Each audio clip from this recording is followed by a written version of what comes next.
I'm coming to you from Provence in the south of France today, which is très excitant. I can use my bad French. I'm walking around the Sunday market in Salernes, a beautiful town of about 4,000 people in the Var in Provence. It's a region of pretty little villages, lots of caves which have been inhabited over the centuries. This town, Salernes, is known particularly for its terracotta tile production. So you'll see terracotta tiles in a traditional hexagonal shape, but yeah, other shapes as well in houses and commercial buildings around the place. And yeah, a lot of them are made here in Salernes. So the market is in the centre of town. It's early spring. There's been some welcome rain yesterday, but it's holding off today. And this central square is surrounded by plane trees, which are yet to come into leaf. But yeah, it's a really gorgeous setting. So I'm walking past some fruit and veg shops, a guy who is making salmon sushi and California rolls, which is great to see. There's a little bit of clothing. I've just purchased a rabbit from the rabbit lady, who also had some beautiful Brussels sprouts. So we'll be cooking those up later. There's a florist and there's lots of cafes. So a lot of people are sitting down with some coffee, a lot of noisette, which is like a piccolo, nice and strong. Definitely spotting some glasses of wine and beer, which why not, 10:30 on a Sunday morning.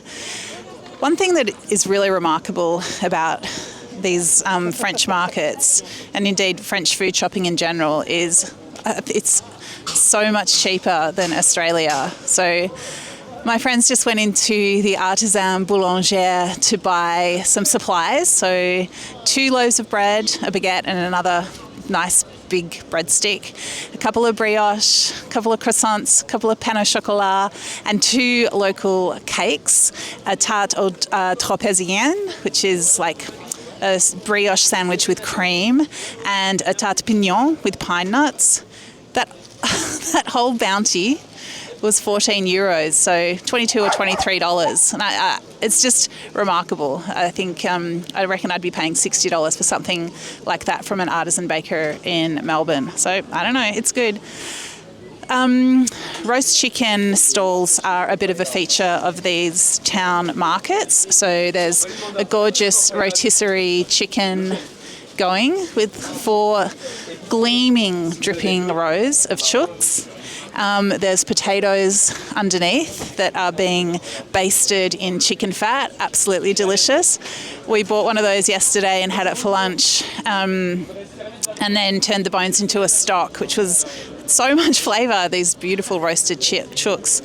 The chicken that I bought yesterday was from the Auvergne, so it's like a farmer chicken, free range, really, really plump. And what I noticed particularly was the leg bones were so long. It felt like the leg bones were as long as my forearm. It really seemed like it was a chicken that was, living its life, running around. And yeah, it was remarkable. The flesh was really juicy, dark, really full flavoured. So now I'm in front of an olive stall. It's got, I reckon, a dozen different types of olives, including some that I haven't seen in Australia. Picholine is one, a beautiful medium-sized firm green olive. But yeah, it's really delicious. Also lupin, little fresh fava beans that are really nice to have as a snack.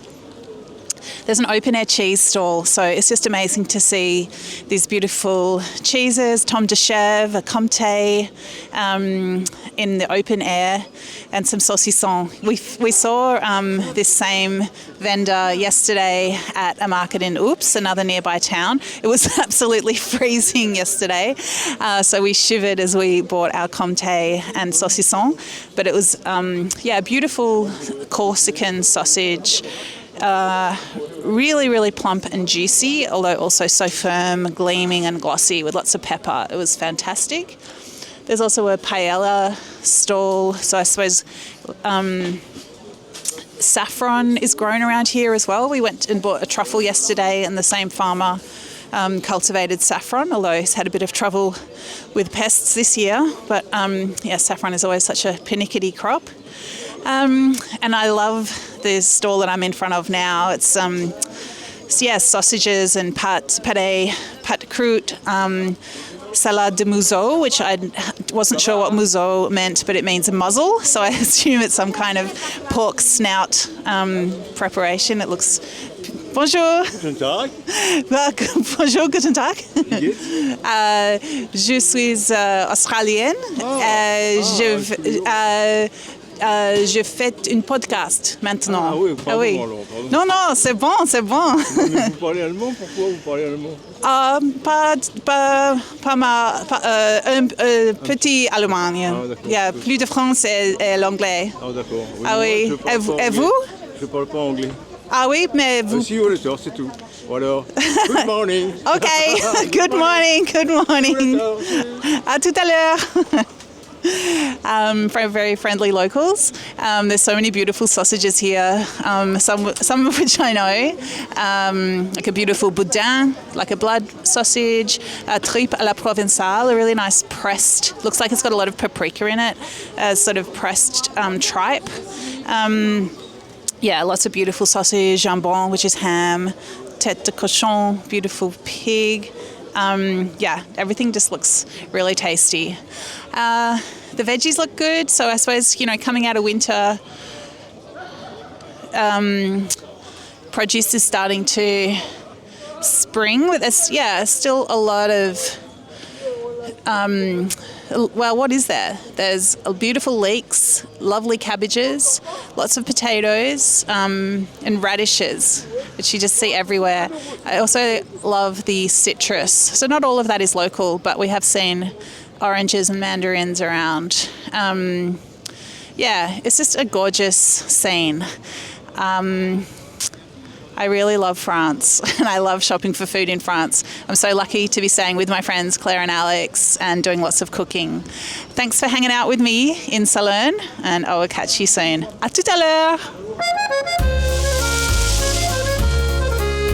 So I'm back from the market to the beautiful house in Villacroze where we're staying for a few nights.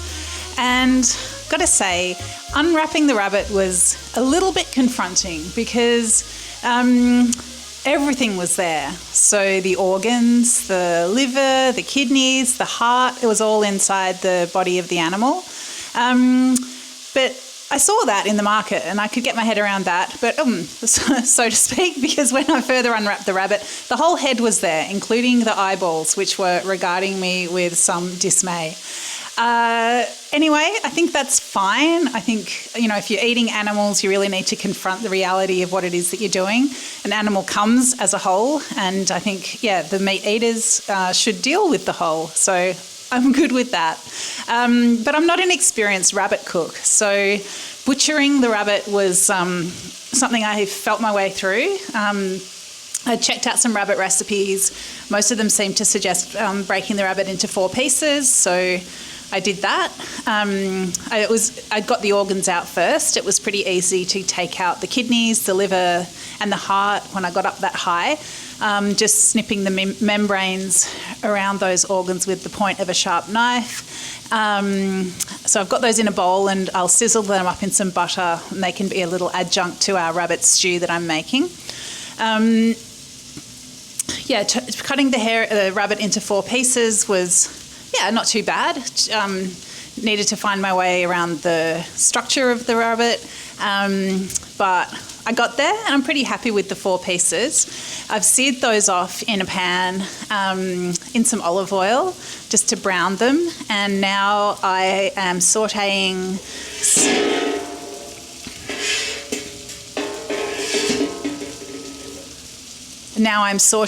shallots, garlic, carrots, yellow or orange and purple carrots. They're very beautiful.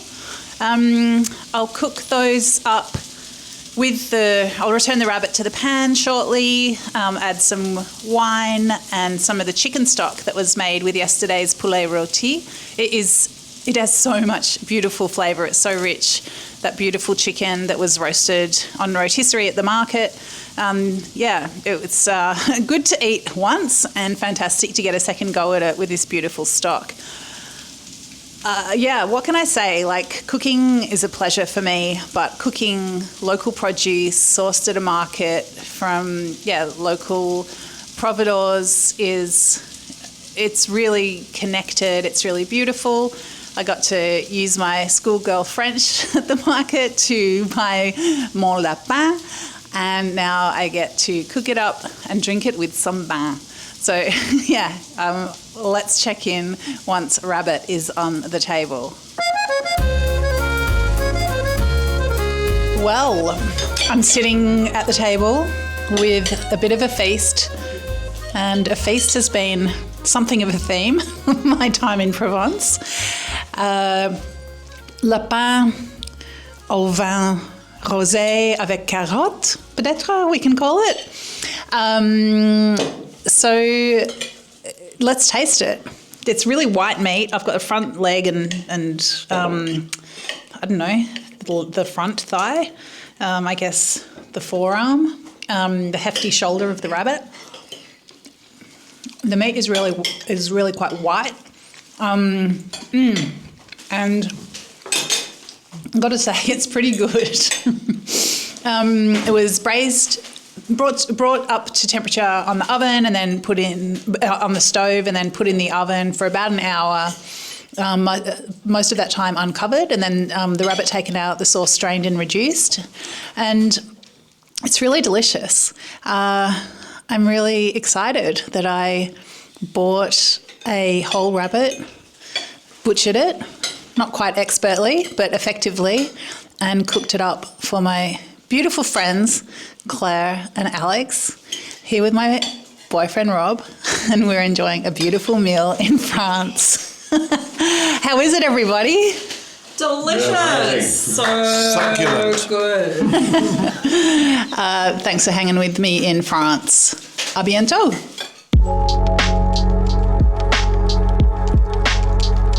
This is Dirty Linen, and I'm Dani Valent. We air the issues that the hospitality industry finds hard to talk about, hearing from different people with unique perspectives. We want to hear from you as well. If you have something that needs to be said about a topic, get in touch so we can include your perspective. Contact us at dirtylinenat.deepintheweeds.com.au or hit us up on Insta at Dirty Linen Podcast. We can't wait to hear from you.